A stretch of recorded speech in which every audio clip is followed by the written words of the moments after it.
नमस्ते दोस्तों, आप सभी का गोल्ड प्राइस टुडे न्यूज में स्वागत है। और आज हम इंटरव्यू कर रहे हैं आईबीजीए के national secretary CA Surendra Mehta ji का। जैसे मैंने आपको बताया भी था कि आज मेहता जी के जीवन के बारे में हम लोग चर्चा करेंगे और उनसे वो फार्मूला जानेंगे जिससे वो सोने चांदी का भाव निकालते हैं। क्या वो हमको बताएंगे, नहीं बताएंगे, चलिए इंटरव्यू में आगे देखेंगे। और साथ ही भाव की चर्चा भी जरूर करेंगे क्योंकि उसके बिना इंटरव्यू अधूरा रहेगा। मेहता जी, आपका स्वागत है हमारे चैनल में। आगे बढ़ने से पहले जो हमारे साथ नए दर्शक जुड़ रहे हैं उन लोगों से मैं रिक्वेस्ट करूंगा कि आप लोग चैनल को ज़रूर सब्सक्राइब कर लीजिएगा। सो तो मेहता जी, अगर हम बात करें सोने के भाव के, आप जो एनालिसिस करते हैं उसकी बड़ी डिमांड रहती है मार्केट में, और लोग मुझसे भी पर्सनली पूछते हैं और आपसे तो पूछते ही होंगे कि आप भाव का एनालिसिस कैसे करते हैं। तो क्या थोड़ी सी रेसिपी हमें भी बताइए ताकि हमको समझ में आए कि आप भाव कैसे निकालते हैं सोने और चांदी का। नहीं वीरेंद्र जी, देखिए, ऐसी कोई रेसिपी नहीं है जो दूसरों के पास ना हो। मेरे पास भी वही रेसिपी है जो इसे दूसरे लोग प्राइस को डिटरमिन करने की कोशिश करते हैं।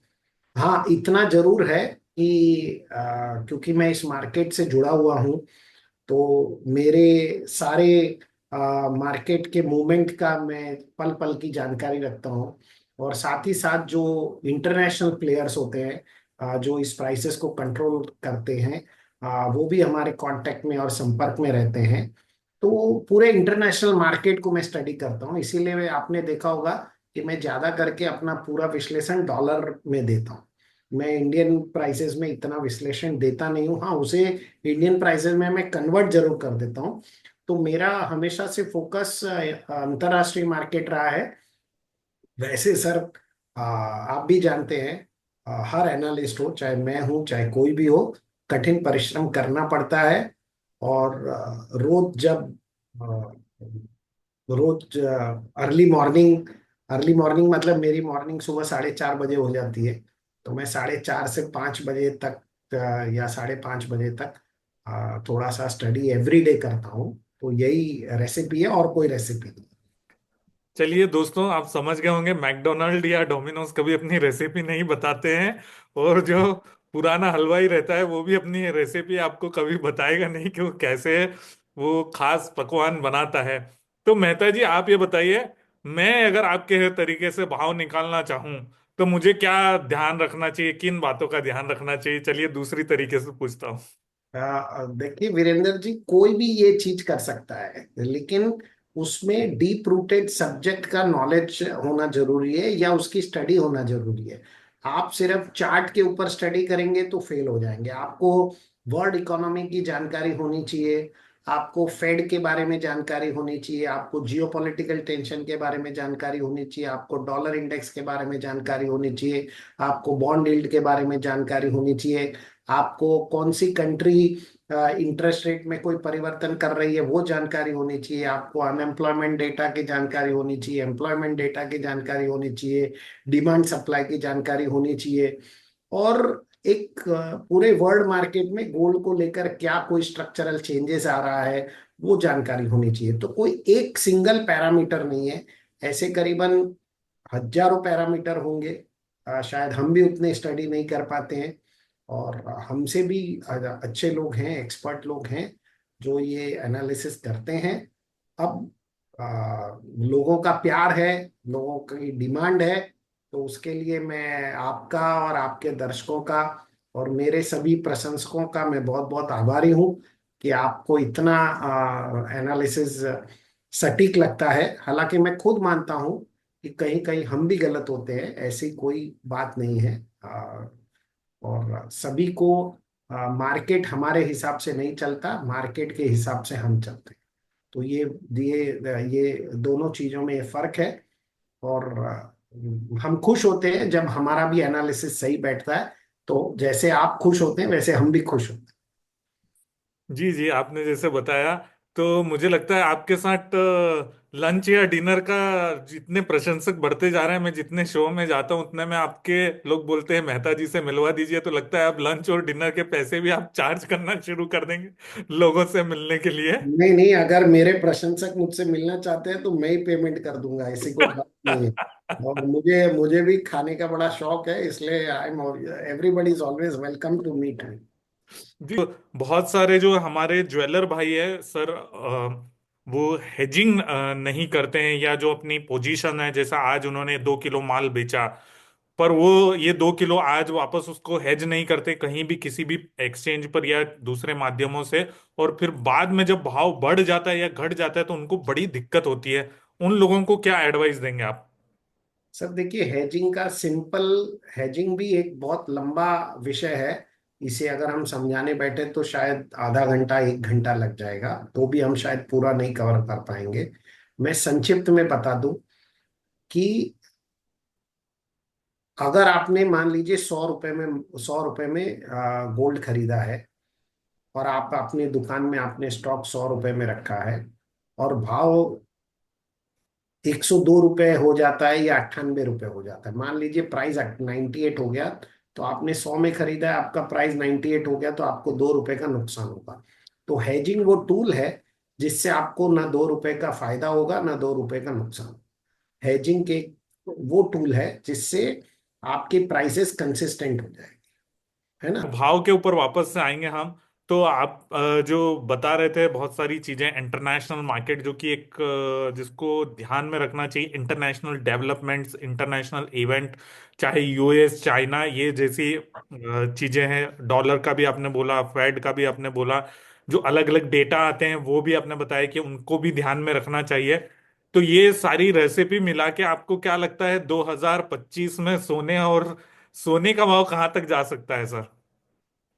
देखिए 2025 पूरी वर्ल्ड इकोनॉमी के लिए एक स्पेशल ईयर होने वाला है। पहले ये समझ लें कि जैसे इतने साल सब कुछ चल रहा था, खास तौर पे कोरोना के बाद, वैसे अब नहीं चलेगा। क्यों नहीं चलेगा, आपको पहले समझने की जरूरत। इसके लिए इन्फ्लेशन समझना होगा कि इन्फ्लेशन जब होता है, इन्फ्लेशन का मतलब जब महंगाई बढ़ती है, जब महंगाई बढ़ती थी तो बॉन्ड का प्राइस वीक हो जाता था। तो जो बॉन्ड के जो ओनर होते थे वो कहते थे कि हमें हमें इंटरेस्ट ज्यादा दो, हमें बॉन्ड का यील्ड ज्यादा मिलना चाहिए, तो क्योंकि महंगाई ज्यादा है। ठीक है। उसी तरह से जब इन्फ्लेशन इन्फ्लेशन बढ़ता है तो डॉलर का प्राइस नीचे जाता है ना। जब महंगाई बढ़ती है तो डॉलर का दाम नीचे जाता है, और जब महंगाई घटनी शुरू होती है तो डॉलर की कीमत वापस मजबूत होती है। अब आपने देखा कि अमेरिका में डॉलर की कीमत में थोड़ी मजबूती आ रही है, वापस महंगाई कम हो रही है। तो भारत में रुपया कमजोर हो रहा है, क्योंकि डॉलर मजबूत होगा तो रुपया कमजोर होगा। ठीक है ना। तो आपने देखा होगा कि हमारे यहाँ पे रुपया कमजोर होकर 88-89 रुपए हो गया, क्योंकि वहां पे महंगाई कम होती जा रही है, डॉलर मजबूत होता जा रहा है। ठीक है। और वहां पे जब महंगाई कम होगी तो वहां पे बॉन्ड का यील्ड भी कम होगा। तो होगा क्या कि लो जो इन्फ्लेशन इन्फ्लेशन का मतलब, जैसे मैंने कहा महंगाई, तो महंगाई में लोग इधर उधर भागते हैं कि अभी महंगाई में हम गोल्ड में इन्वेस्ट कर दें, हम सिल्वर में इन्वेस्ट कर दें, या हम किस में इन्वेस्ट करें कि हमें मैक्सिमम रिटर्न मिले। और जब महंगाई कम होती है तो भी लोग अपना विकल्प ढूंढते हैं। तो अभी सारी इकोनॉमी क्या विकल्प ढूंढ रही है कि क्या हम डॉलर में इन्वेस्ट करें। साथ ही साथ पिछले 4 सालों में 3-4 पॉलिटिकल जियो पॉलिटिकल सिचुएशन आई, रशिया यूक्रेन की आई, इसराइल हमास की आई, चाइना ताइवान के बारे में भी कुछ चर्चा हुई, वो भी आई। तो ये जो चीजें चल रही थी, इन्होंने भी गोल्ड के प्राइसेस को ऊपर लेकर गया। इन्फ्लेशन जब धीरे धीरे खत्म होता है तो क्या होता है। इन्फ्लेशन देखिए, यूएस में कितना इन्फ्लेशन था, और वहां से हमने देखा कि फेड ने इंटरेस्ट रेट को बढ़ाते बढ़ाते बढ़ाते फिर अब घटाना शुरू किया, है ना। तो अब वो धीरे धीरे जब वो इंटरेस्ट रेट घटा रहे, मतलब उन्हें लगता है कि इन्फ्लेशन थोड़ा थोड़ा कंट्रोल में आ गया। ठीक है ना। तो सारी थियरी आपकी इन्फ्लेशन और डॉलर इंडेक्स और बॉन्ड यील्ड के ऊपर इर्द गिर्द घूमती है। आपको इसको प्रॉपरली मॉनिटर करना चाहिए, और दूसरे जियोपॉलिटिकल टेंशन को भी देखना चाहिए। वो एक अलग विषय ही है, और वो तो हर हर व्यक्ति देखता है, जिसके कारण से पिछले 3-4 साल में सोने के दाम इतने बढ़े। अब आपका जो सवाल है कि 2025 में क्या होगा, 2025 में ये तो सभी मानते हैं कि यूएस में जो इन्फ्लेशन है वो कंट्रोल में आएगा, धीरे धीरे इन्फ्लेशन ठीक ठाक हो रहा है। और लोग जिनका, वहां के लोगों का जो पैसा बाहर था वो वापस अपने देश में पैसा लेके जा रहे हैं, क्योंकि डॉलर मजबूत हो रहा है और वो इंडिकेशन भी दे रहा है क्योंकि हमारा रुपया कमजोर हो रहा है। तो अब 2000 ये पूरा जो इन्फ्लेशन है, ये धीरे धीरे इतना कम हो जाएगा, इतना कम हो जाएगा कि उसकी वजह से वहां पे डिफ्लेशन में कन्वर्जन हो जाएगा। इन्फ्लेशन की जगह डिफ्लेशन हो जाएगा। जब डिफ्लेशन होता है, तो डिफ्लेशन का मतलब क्या, डिफ्लेशन जब होता है तो आपकी प्रोडक्टिविटी कम हो जाती है, वहां पे अनएम्प्लॉयमेंट बढ़ेगा, वहां पे लोग खर्चा कम करना शुरू कर देंगे, और वहां पे जो बैंक वाले जो पैसा लेंड करते हैं वो भी कम हो जाएगा। तो ये एक साइकिल है, इन्फ्लेशन के बाद डिफ्लेशन आता है, ये एक साइकिल है ना। और ये साइकिल, मेरा मानना है कि 2025 में हम उस साइकिल की तरफ बढ़ रहे हैं, और उस साइकिल की तरफ हम मूव कर रहे हैं। तो पहले 6 से 8 महीने तो ये इन्फ्लेशन को कंट्रोल होने में समय लगेगा, और उसके बाद धीरे धीरे धीरे धीरे पूरी यूएस इकोनॉमी डिफ्लेशन की तरफ जाएगी। डिफ्लेशन मतलब unemployment, recession, low productivity, reduce spending, reduced bank lending, ये सारी चीजें होंगी।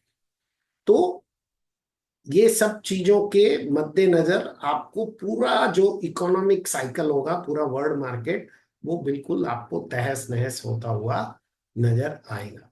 तो आपको एक तरफ पहले 7 8 महीने लगेगा कि गोल्ड के दाम बढ़ रहे हैं, बढ़ रहे हैं, बढ़ रहे हैं, 89,000, 88,000। अंतरराष्ट्रीय मार्केट की बात करूं तो $3,150 तक भी गोल्ड जा सकता है, $3,250 तक भी जा सकता है। Between 3,150 to 3,250 resistance level in 2025।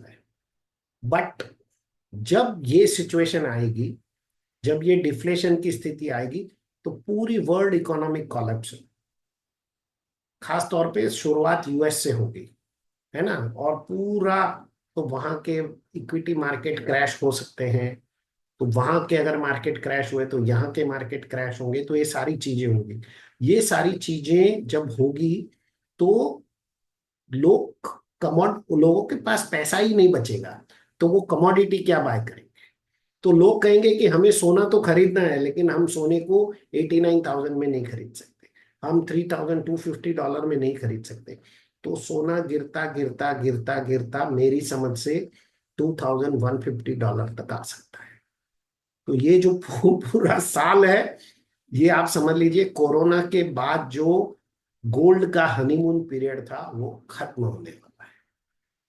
अब ये 6 से 7 महीने के बाद होता है, या 10 महीने बाद होता है, लेकिन गिरावट जब आएगी तो बहुत तेज गिरावट आएगी। मतलब आप ये मान लीजिए, भारतीय बाजारों की मैं बात करूं, तो भारतीय बाजारों में सोना 89,000 में भी मिल सकता है, और 59,000 में भी मिल सकता है, ये समझ लीजिए। So resistance level $3,150 to $3,250, support level $2,150 to $2,100। तो ये सपोर्ट और रेजिस्टेंस लेवल है। अब ये कब इन्फ्लेशन डिफ्लेशन में कन्वर्ट होता है, कब सब वर्ल्ड इकोनॉमी कोलैप्स होती है, इसका इंतजार कीजिए। और इसका इंतजार करने के लिए आपको डॉलर इंडेक्स पर ध्यान दीजिए, रोज रोज बॉन्ड यील्ड पर ध्यान दीजिए, और रोज इन्फ्लेशन के आंकड़ों को देखते रहिए, और धीरे धीरे आपको लगेगा, क्योंकि ये साइकिल है, ये कोई मेरी थियरी नहीं है, ये साइकिल, ये ऐसा ही हो। पर सर, लोग तो कह रहे हैं कि ट्रम्प टैरिफ लगाएंगे तो महंगाई बढ़ेगी और फेड दर नहीं घटा पाएगा, और 2 रेट कट ही होंगे, खुद फेड कह रहा है कि कम रेट कट होंगे। तो क्या सर आप वो सब छोड़ दीजिए वीरेंद्र जी, वो तो 2 रेट कट होंगे, 3 होंगे, नहीं होंगे, इन्फ्लेशन डिफ्लेशन की तरफ जाएगा, ये आप समझ लीजिए। आपकी सब थियरी को साइड में रख दीजिए, वो जो इंटरेस्ट रेट का जो भी होना था वो सब हो चुका। अब 2 रेट कट हुए, मार्केट ने वो 2 रेट कट को भी एक्सेप्ट कर लिया है, डिस्काउंट, वो सारी चीजें इनबिल्ट हो चुकी है गोल्ड प्राइसेस में। तो यहां 50। से भी मैं तो कह रहा हूं कि तेजी आएगी, और भी तेजी, और उसके बाद मंदी आएगी। 59,000 कुछ ज्यादा कम नहीं हो जाएगा सर? सर देखिए, कम होए या ज्यादा, ये तो जब होगा तभी देखेंगे। लेकिन this will be a disastrous year for jewellers, and this will be an excellent year for investor, because investor को अपॉर्चुनिटी मिलेगी लोअर प्राइसेस में बाय करने। अब ज्वेलर को तो बिजनेस करना है, ज्वेलर को तो हर प्राइस पे एंट्री करना है। इसीलिए 2025 का साल हेजिंग के लिए सबसे महत्वपूर्ण साल रहेगा। हर ज्वेलर को अपने अपनी इन्वेंट्री की रिस्क को कवर करना। आप देखिए कि रिजर्व बैंक ने 5 दिन पहले एक सर्कुलर भी निकाला है। उन्होंने हर बैंकों से कहा है कि जितने भी उनके गोल्ड के क्लाइंट हैं, उनकी हेजिंग पोजीशन की हर एक कस्टमर की उनको जानकारी चाहिए ऑन अ रेगुलर बेसिस। तो कुछ ना कुछ सरकार भी स्टेप ले रही है, सरकार भी समझ रही है कि ये सारी चीजें होने की उन्हें भी उम्मीद है। ऐसा ना हो, बहुत बड़ी बात है, बहुत अच्छी बात है। लेकिन 2025 आपको तकलीफ देगा, खास तौर पर ज्वेलर को, क्योंकि इन्वेस्टर को तो बहुत मजा आने वाला है। सर मैं चांदी के भाव की आपसे बात करूंगा, पर एक चीज मैं पूछना चाहूंगा कि अगर मैं ज्वेलर हूं मान लीजिए, और आप ये कह रहे हैं कि ऐसा होगा 2025 में, तो एज ए ज्वेलर मुझे क्या करना चाहिए, क्या बातों का ध्यान रखना चाहिए? क्योंकि अगर 2025 में ऐसा होने वाला है, और नहीं भी हो तो भविष्य को लेकर भी एज ए ज्वेलर मुझे किन बातों का ध्यान रखना चाहिए सर?